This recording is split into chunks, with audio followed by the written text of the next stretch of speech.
Amelia had always been a quiet girl, preferring the company of books to boisterous games.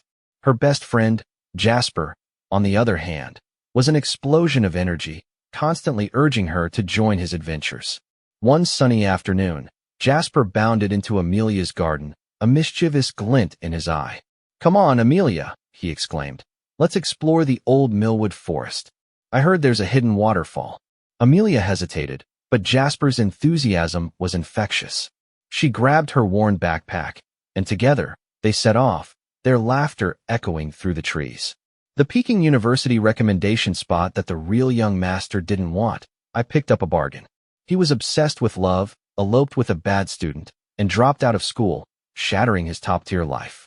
As for me, bearing the reputation of occupying someone else's place, I went on to become a rising star in the business world and even married his childhood friend, Luna.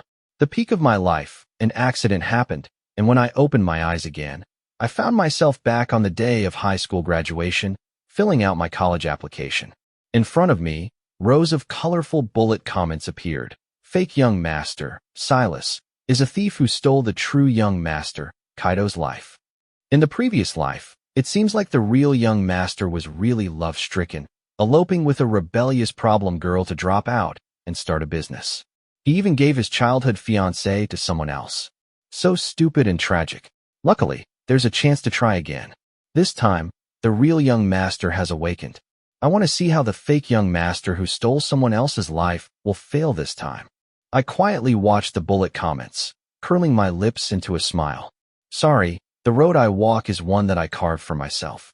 Even if he were to be reborn 100 times, he can never stop me from reaching the peak and walking toward brilliance. Chapter 1. Suddenly reborn on the day of filling out the college applications, I was only surprised for a moment before I quickly calmed down. Turning my head, I saw Kaido's eyes, which were startlingly bright. They seemed to burn with the ecstatic joy of something lost and regained, and the determination of something that was bound to be achieved. He glanced at me with a fierce look in his eyes, then ran out the back door of the classroom, rushing toward the graceful figure at the end of the corridor, Luna from Class 1 of senior year. Kaido's childhood friend, who in the past life was to be my wife. Luna. Kaido's voice was choked with emotion, tightly hugging the slender waist of the girl. His certainty of reclaiming her. "I love you, and this time, I won't let you go to anyone else." Luna was momentarily stunned by this sudden embrace. Then an overwhelming sense of joy engulfed her. She clumsily but gently returned his embrace, patting his back in comfort, softly. "Yes, I will always be here." The sunlight framed the silhouettes of the boy and girl in each other's arms, as beautiful as a carefully composed youth movie poster. At that moment, the bullet comments exploded on the screen, filled with unmasked malice and satisfaction. "Ah, this is right.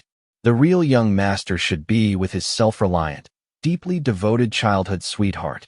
That silly bad student should just stay out of the way.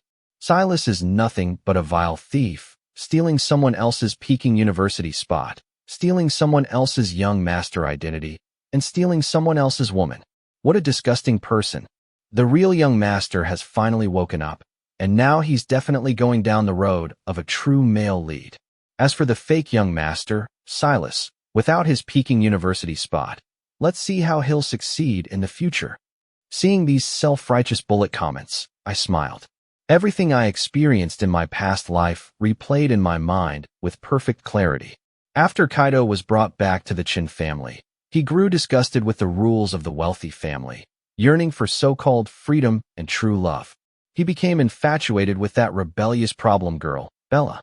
In order to roam the world with her, he tore up his Peking University recommendation letter and publicly announced his cancellation of the engagement with Luna, causing Mr. Chin to suffer a heart attack and turning the entire elite circle into a huge joke.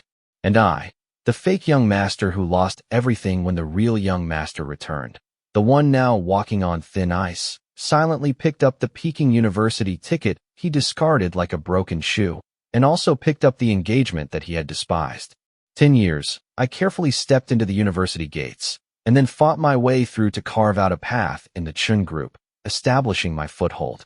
Every step I took was drenched in sweat and strategies that no one knew about. By the time I firmly sat in the CEO position, I was no longer the fake who needed to watch others' faces. Reborn again. I also want to see, without the halo of the fake young master, without the background of a prestigious university, can I walk on the road to success all on my own? The bell signaling the end of the college application came ringing. The homeroom teacher, wearing a spring breeze-like smile, walked into the classroom holding a golden embossed envelope, his smile almost overflowing with joy. The bullet comments immediately erupted. It's here. It's here. The Peking University recommendation letter for our Kaido has arrived. In the past life, the fake young master started changing his fate by stealing this spot. After that, he lived a life of glory. Now that Kaido is awake, let's see how he plans to steal this time. I didn't change my expression, watching the homeroom teacher smile like a blooming flower. He cleared his throat and loudly announced, "Congratulations to our classmate Kaido, who has earned the Peking University recommendation spot for the Department of Physics with excellent grades and has been admitted early." A thunderous round of applause erupted in the class. Countless envious gazes turned toward Kaido. This time, he didn't refuse the recommended spot, but instead accepted the recommendation letter from the teacher's hand. "I accept the recommendation. Thank you, teacher." After that, Kaido turned his head and his gaze locked onto mine. His pale face showed no attempt to hide his smugness, along with a sense of satisfaction that his revenge was about to be fulfilled.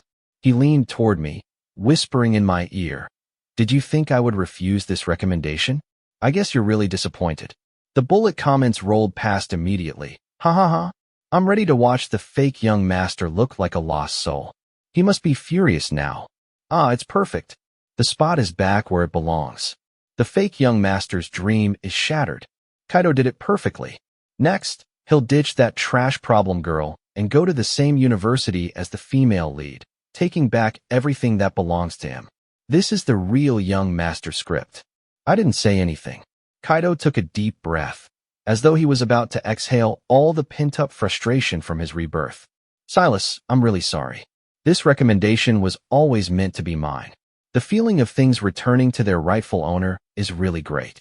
Without the background of Peking University, tell me, what can you possibly achieve in the future?"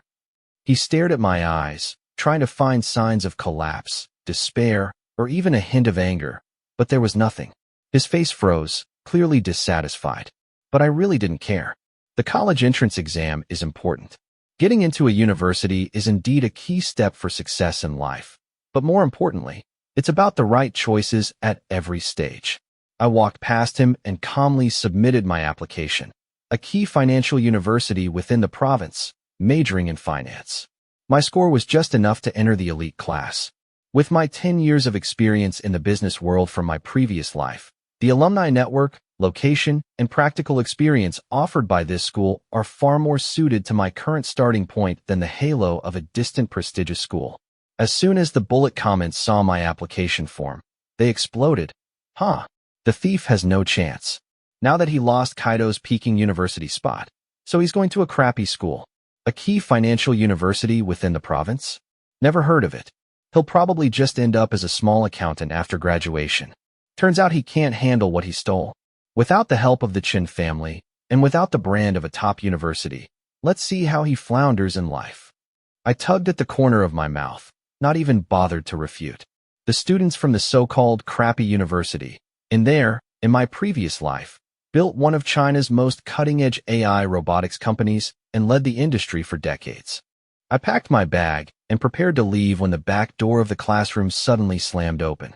A girl with a high ponytail barged in. The studs on her black leather jacket scraped against the doorframe with a loud click, and several light gold streaks escaped from her hair tie, bouncing on her cheeks like little suns, accentuating the mole beneath her eye, which seemed to burn with rage. It was none other than Bella, the true love from Kaido's previous life, the problem girl. Her lashes fluttered like a beast provoked, and she stormed directly to Kaido. "Kaido, what the hell is going on? Yesterday, you were holding me, saying we should drop out and conquer the world, saying these damn schools are beneath us. Today, you're accepting a recommendation. Are you playing me?" The class gasped. All eyes turned to Kaido. His face immediately turned pale, and the confidence and pride he had earlier were replaced by embarrassment and panic from being exposed in front of everyone. He instinctively took a step back. Bella, what are you talking about? What am I talking about? Bella laughed through her rage, then kicked the empty desk beside me with all her might. The huge sound caused the whole class to fall silent. She pointed at Kaido, her finger trembling. You liar. You promised you'd be with me. You betrayed me for that pretentious coquette. Luna, didn't you? The more she spoke, the angrier she became, and she even raised her foot to kick Kaido. Stop. A cold reprimand rang out suddenly. Chapter 2. Luna appeared at the door at some point. With a swift step, she rushed over, unhesitatingly placing herself between Kaido and Bella, using her own body to shield him. Her sharp gaze locked onto Bella, carrying the kind of oppressive air only an intellectual and top student could possess. What do you think you're doing? This is a classroom. Luna. Kaido looked at Luna standing behind her, basking in her protection, his eyes full of affection. Bella, seeing this, was even more infuriated. She pointed at Luna and cursed. You pretentious coquette bitch. Kaido was tricked by you. Get out of my way. As she spoke, she tried to get around Luna to grab Kaido. The scene became chaotic. While Luna protected Kaido, she also blocked Bella's path until the teacher arrived, finally bringing this drama to an end. Luna comforted Kaido, her gaze inadvertently falling on my desk, which had been knocked askew in the commotion. On the edge of the desk was a small doodle I had idly drawn, a simple yet somewhat stubborn little butterfly. Luna's gaze lingered on the butterfly without her realizing it. Her brows furrowed slightly, a hint of confusion in her eyes. This butterfly. I feel like I've seen it somewhere before. Her voice was soft but clear enough for Kaido, standing right next to her, to hear. He suddenly jolted, following her gaze to the butterfly. A wave of panic seized him in an instant. In his past life, it was this fake who he had never taken seriously, the one who ultimately took everything from him, including Luna. Luna, let's go. Kaido almost shouted, interrupting Luna's focus, pulling her arm roughly as he tried to get her out of there, wanting to cut off any chance she might notice me. The bullet comments, which had briefly stalled in the chaos, went wild again. Whoa, this bad student problem girl is a mad dog. Kaido, run. Luna is showing full girlfriend power. Extreme protection for her man. I love it. Wait. Luna just looked at Silas's desk and said the butterfly seemed familiar. What's going on here? Did they know each other before? They definitely don't know each other. The fake young master lost his Peking University spot, so now he's trying to use this little trick to seduce Luna. Shameless. Always stealing the real young master's woman? Seduce? What a ridiculous and noisy assumption. I expressionlessly lifted my desk that had been kicked askew, erasing the butterfly doodle with an eraser. Then, under the sympathetic, contemptuous, or gloating gazes of everyone, I straightened my back and walked out of the classroom. The road that belongs to Silas has never required anyone's charity, nor does it need to steal from anyone. The admission notice was settled. The atmosphere at the Chun family was subtle. Kaido became the center of attention, with the aura of Peking University shining as the brightest badge, covering up all his past rebellious and extreme behavior. Mr. and Mrs. Chun wore their most sincere smiles in months, their eyes filled with proud indulgence as they looked at him. Kaido really brought honor to the Chun family. Mr. Chun patted Kaido's shoulder, his voice loud and proud. Peking University Department of Physics. Great. This is how our Chun family son should be. Silas. Mrs. Chun glanced at me, her tone a mix of regret and dismissal. The Chun family has provided you with food, drink, and education for over 10 years. You had plenty of resources. How did you end up doing so poorly? I'm not trying to lecture you, but look at your brother and then look at you. The difference between people is really just born in them. There's no comparison. Mr. Chun frowned, his tone impatient, clearly not one of our bloodline. Your head just doesn't work. We thought even though you were a bit of a bloodline mismatch, we raised you for so many years, we thought you'd at least make us proud and bring us some glory. And what happened? You only scored 600 points, and the school you chose is so bad. It's a pile of mud that can't be propped up against a wall. Dad, Mom. Kaido skillfully hooked his arm around Mrs. Chin's. Don't say that about brother. The financial university is fine too. After graduation, he can work as a small accountant, live a stable life. It's perfect for him. The condescending tone in his voice was like a needle pricking at the skin. The bullet comments went wild. Ha, I'm dying. The Chun family parents finally see the true face of the fake junk. University for a junk person, perfect. But honestly, the Chun family could have raised a dog for 10 years, and it'd still be better than him. How is this fake young master so stupid? I silently listened to these biting words. I didn't say anything. A score of 600 isn't particularly high, but it can't exactly be called bad either. However, if I'm not the best, if I'm not the so-called male lead in the bullet comments, then everything becomes meaningless. Before the admission letter arrived, I signed up for a national-level youth programming competition and even found a part-time job at a nearby milk tea shop. I did my best to earn money for tuition and living expenses. While Kaido slept in, I was already out at night. While my parents asked about my well-being and shared various stories about Peking University with him, I dragged my tired body back, hastily ate some cold food, and dove straight into my room, sitting in front of my computer screen to code and debug my competition project. The bullet comments never ceased their ridicule. Oh, the fake young master is so hardworking. Is he happy being a little accountant? Faking it by typing on the computer? Does he think he's the reincarnation of Steve Jobs? Please, experiencing life as a lowly worker might as well get used to it. This is probably how his life will be from now on. A few days later, the Chun family held a grand celebration banquet for Kaido's acceptance into Peking University. Almost all the influential business figures in the city and province attended, all congratulating Kaido and Mr. and Mrs. Chun. Mr. Chun, Mrs. Chun, congratulations. Your son was admitted to a top university. Truly a tiger father doesn't raise a dog. Young Master Kaido has a bright future ahead. The Chun family will have a successor. Mr. and Mrs. Chun were beaming with joy, and Kaido, wearing an expensive custom suit, was like a prince surrounded by stars, modestly and proudly receiving everyone's compliments. At that moment, a guest curiously asked, Mr. Chun, I remember you have another young master, right? Why isn't he here today? Mr. Chin's smile faltered slightly, and his tone became deliberately casual. Oh, you're talking about Silas? Don't mention him. His grades are horrible. He's attending an ordinary university in the province, and he's not on the same level as Kaido. For an occasion like today, he probably thought it wasn't appropriate to show up. Mrs. Chin quickly added, Yes, after all, he's not really our child. His genes are different, so his grades are much lower. He probably felt embarrassed, so he decided not to come.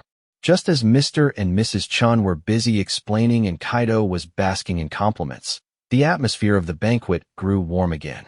Suddenly, there was a commotion at the door. The butler rushed in, his voice pitched higher. Sir, madam, the provincial leaders are here. Also, there are admissions officers from many prestigious universities. Everyone was stunned. Provincial leaders? Admissions officers from universities? They must be here for young Master Kaido.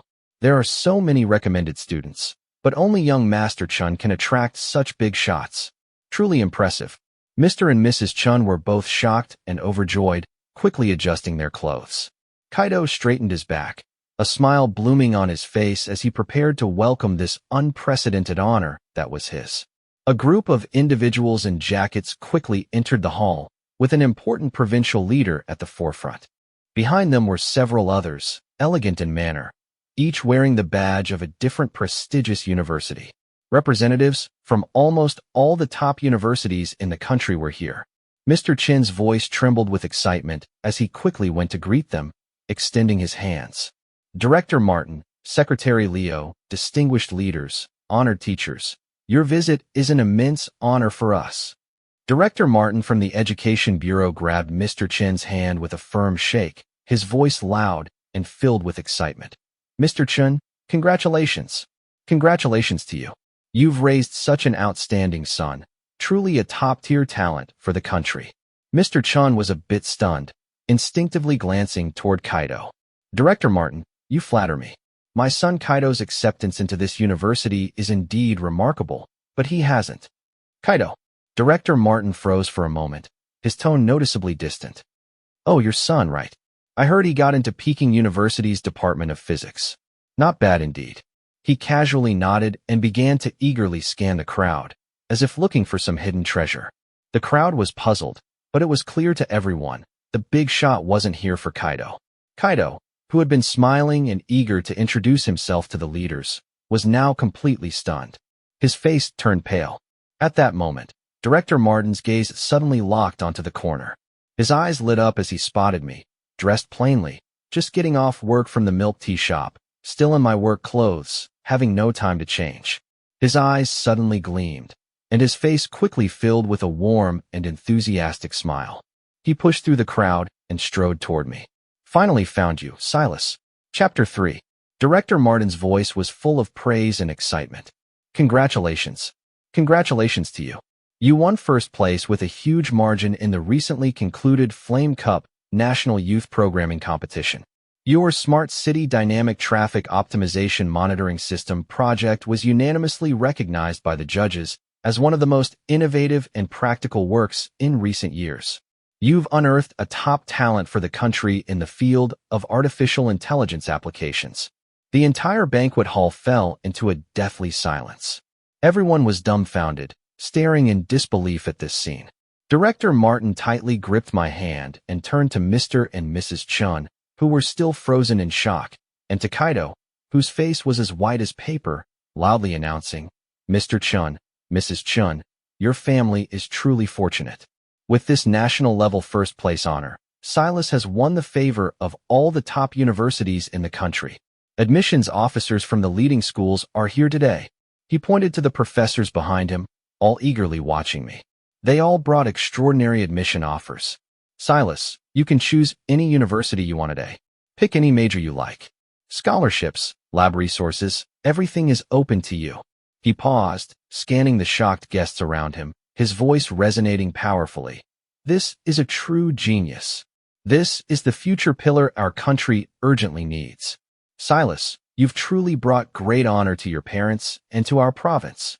Boom. Kaido felt as if something exploded in his mind.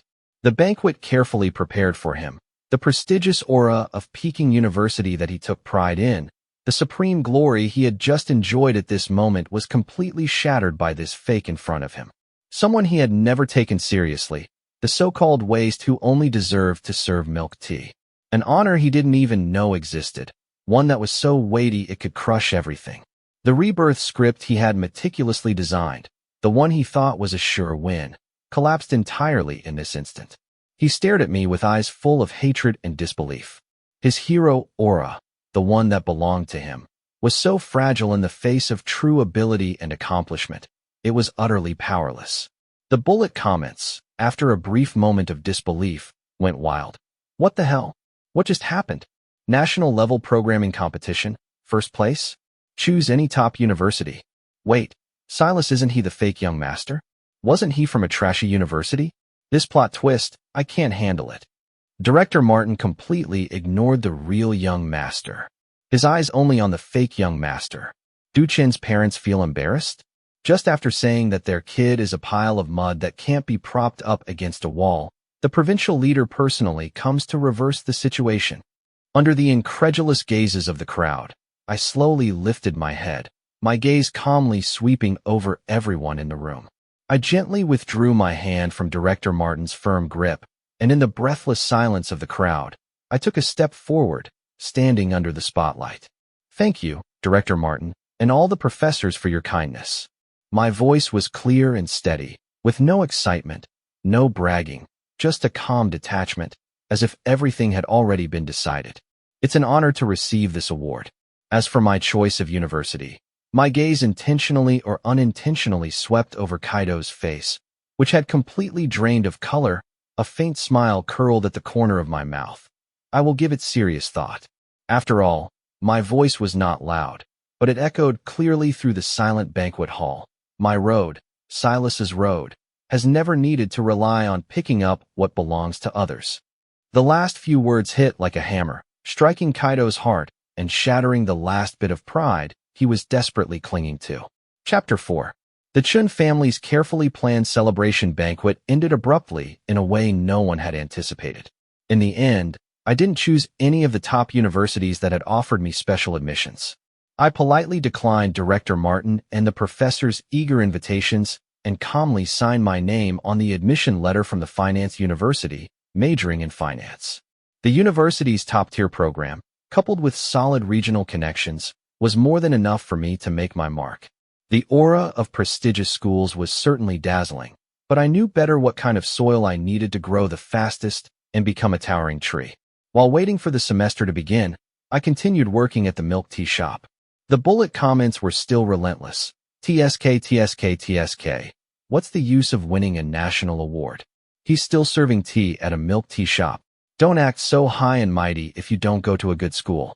What's the point of experiencing life? The fake young master is just that, a fake. You can smell the poverty in his bones. At 9 o'clock in the evening, the last wave of customers left, and I grabbed 2 heavy black garbage bags, pushing open the back door as I walked toward the large green trash bin at the alley's entrance.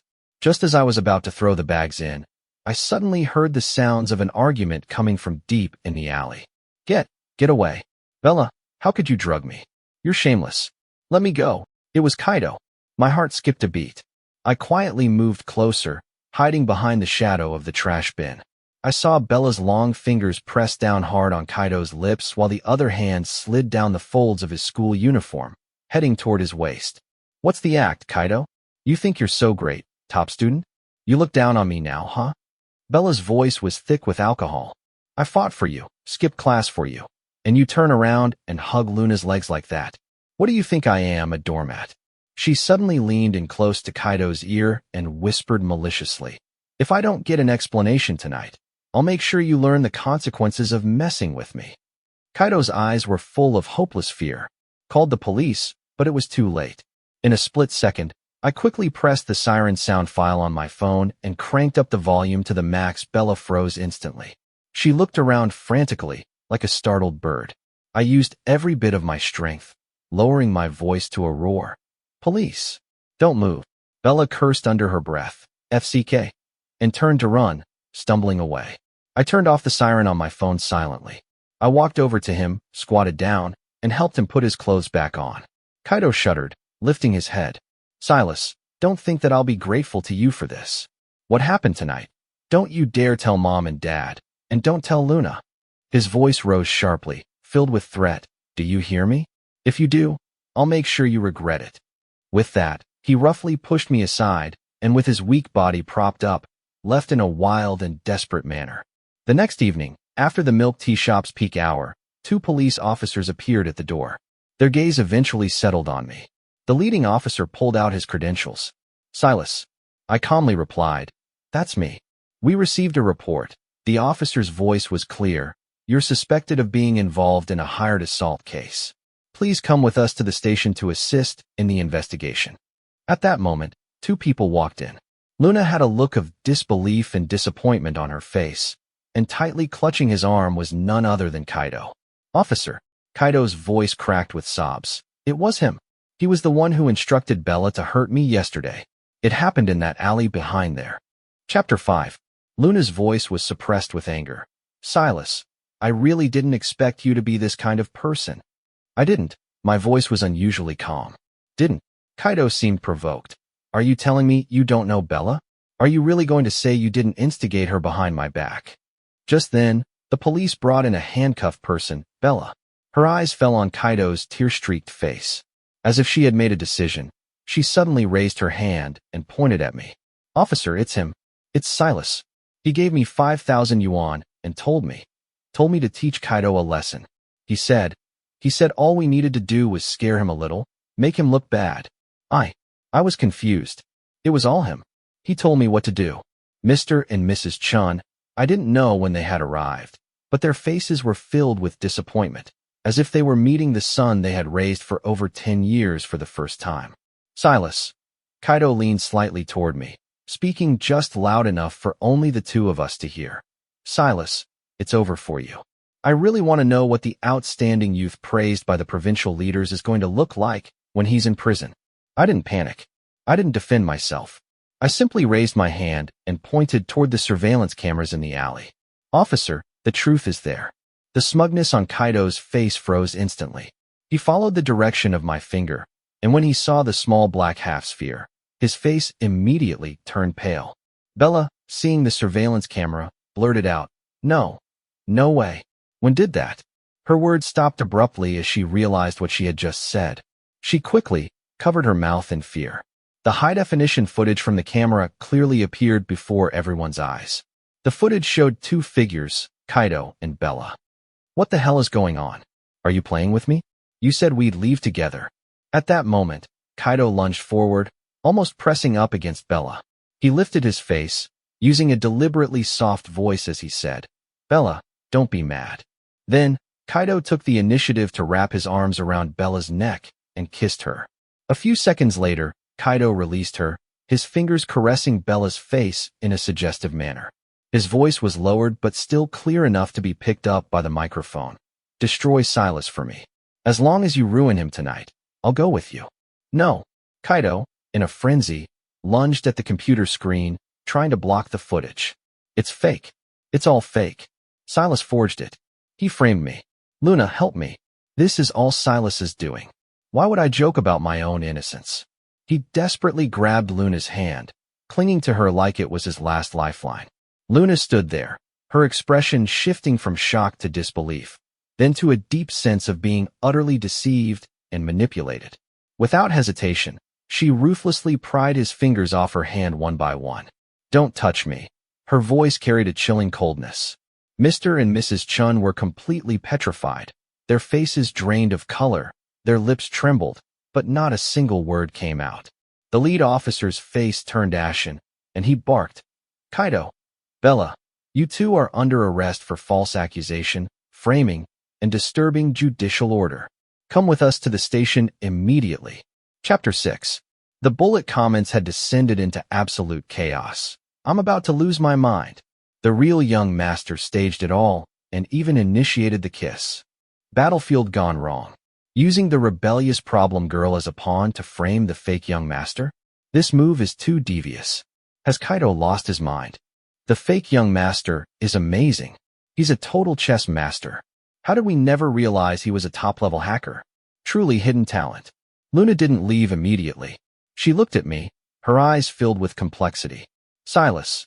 She finally spoke, her voice carrying a sense of exhaustion that seemed to have crossed through time. I remember everything now."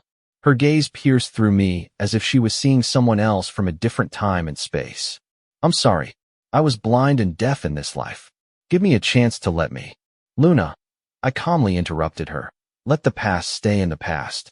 A person who has someone else in their heart, someone who can easily be blinded by tears and lies, whether in this life or the next, is not worth me wasting any more time on." Luna's hand froze in midair, and the last bit of color drained from her face. She gave me one last deep look, then turned around and walked out of the milk tea shop step by heavy step, disappearing into the bustling crowd outside. Kaido's fate was a mirror of his previous life, but this time it was even more tragic and miserable. The charge of false accusation was confirmed, and though the Chin family used considerable influence and money to prevent him from going to jail, the corruption of character mark was deeply branded on him. His university admission was swiftly revoked, and all the halos he had once relied on vanished in an instant. Mr. and Mrs. Chun were completely disillusioned with their own son. They gave him a sum of money, as if to rid themselves of an embarrassing trouble, then unilaterally declared that they had severed ties with him and expelled him from the Chin family. Abandoned by his family and disgraced, Kaido, in his despair and self-destruction, ended up turning back to the rebellious Bella. The two of them tangled together once again. They had no education, no skills, and could only struggle to survive at the lowest rungs of society. Arguing, fighting, and brief moments of reluctant intimacy became their entire life. As for me, Silas, I had long left all of this behind.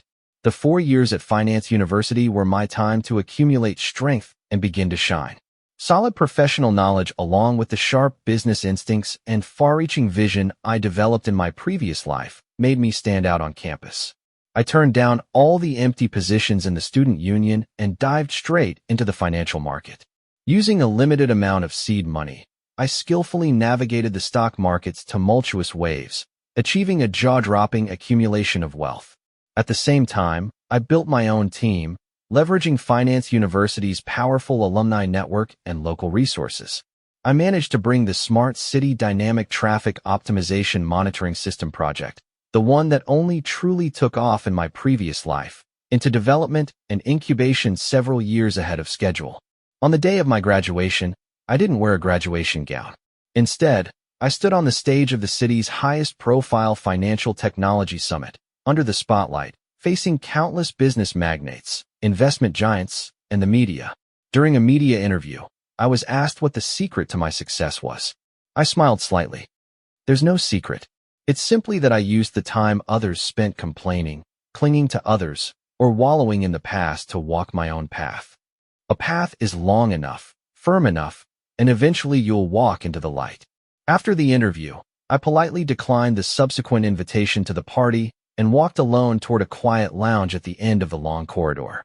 Through the large floor-to-ceiling windows, the city's dazzling night view unfolded. A slender figure stood silently by the window, her loneliness standing in stark contrast to the bustling city outside. It was Luna. She was holding the latest financial magazine, the cover featuring my profile as I spoke under the spotlight.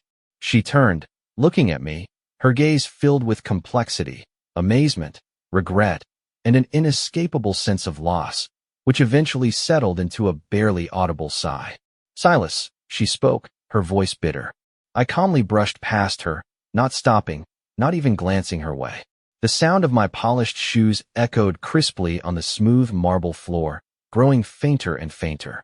Her figure, along with the magazine, was left behind, swallowed by the shadows of the dazzling world outside. The bullet comments were still rolling. This is the true glorious male lead in a feel-good novel. All along this long journey, Silas, he never once looked back. His magnificent life has only just begun,